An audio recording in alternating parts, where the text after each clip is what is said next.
dowladda hoose ee gobolka Gibiley ayaa ka hirgelisay degmooyinka Gibiley wada casri ah sida uu warkaasi mar labaad inoogu soo diray wariyaheena Muuse Xuseen Xasan. waxaa maanta si rasmi ah looga hirgeliyay xaafadda New Gibiley ee magaalada Gibiley wada 2 kiiloomitir ah oo ay hirgelinayso dowladda hoose iyo golaha deegaanka ee degmada Gibiley. wadadani oo noqonaysa wada isku xidhi doonta qaybo muhiim ah oo ka tirsan xaafadda New Gibiley ayaa waxa ugu horeyn ka hadlay isla markaana faahfaahiyay maayirka magaalada Gibiley Amiin Cumar Cabdi. saadarkasan maanta oo waxa halkan ka bilaabmay oo si rasmi ah u bilownay wadadii aanu maalinta dhaweyd ka dhagax dhignay xaafadda New Gibiley. wadadan oo wada 2 kiiloomitir ah oo isku xidhi doonta min masaajidka Imaaraadka ilaa iyo wadada xabaalaha tagtay xarunta agoomaha hortooda. wadadaas oo wada ay dowladda hoose Gibiley hirgelinayso oo la dhigayo nooca rooga loo yaqaan ee casriga ah.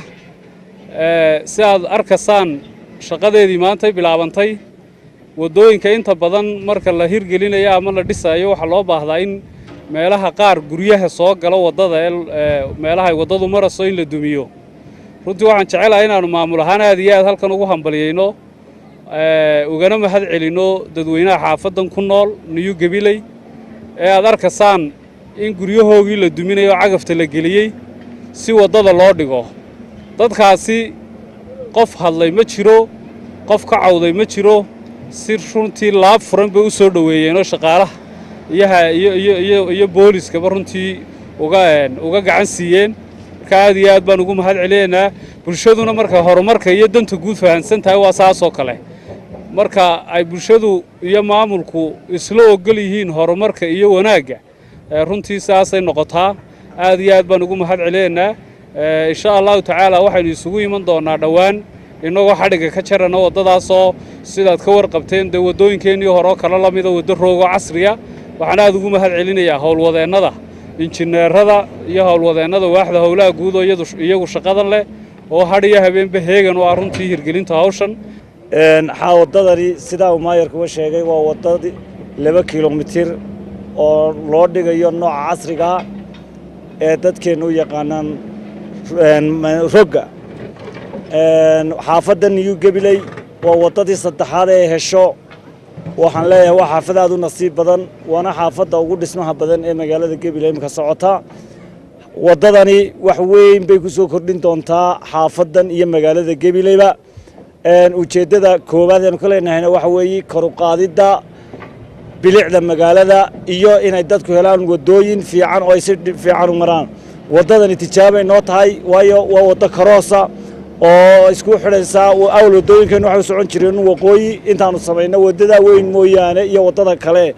marka imika waxaanu bilaabaynaa wadooyinkii bari u socodka iyo bari iyo galbeedka si ay kol biyaha ay qayb ka qaadanayaan oo xaafadani waxay ka mid tahay xaafadaha ay biyuhu inta badan ay ka yimaadaan xilliyada roobabku da'aan inay biyuhu isdhaafaan ama biyuhu ay fadhiistaan. marka dambe inaan wadooyinka si yar oo kooban bartanka la iskaga xidho waxay noo ballanaa dadweynaha magaalada Gibiley dhammaantood inaynu ka wada shaqeyno bilicda. intaa kadib waxaa halkaasi ka hadlay shaweynta ku nool xaafadda New Gibiley oo u mahadnaqay dowladda hoose ee magaalada Gibiley iyagoo ku amaanay wadooyinka casriga ah ee ay ka hirgeliyeen gudaha degmada Gibiley.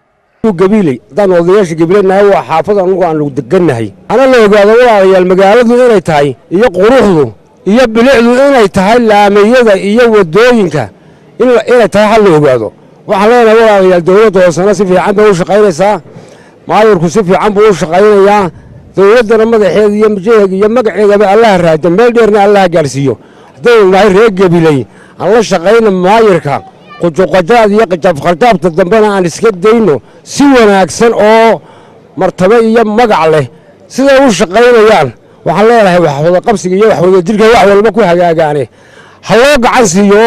wax dibadda inaga soo farageliyay iyo wax meel kale inaga soo weerara midna yaa la arkay halan ka gacan siino sidii wadooyinka iyo wax walba loo dhameyn lahaa. walaalayaal waxaan leenahay si wanaagsan ha loola shaqeeyo dowladda ha loo gacan siiyo. maayirku si fiican buu u shaqeynayaa si wanaagsan. mahadnaq baan aad iyo aad ugu jeedinaynaa. waxaanu ku faraxsanahay wadada quruxda badan leh ee loo dhigayo.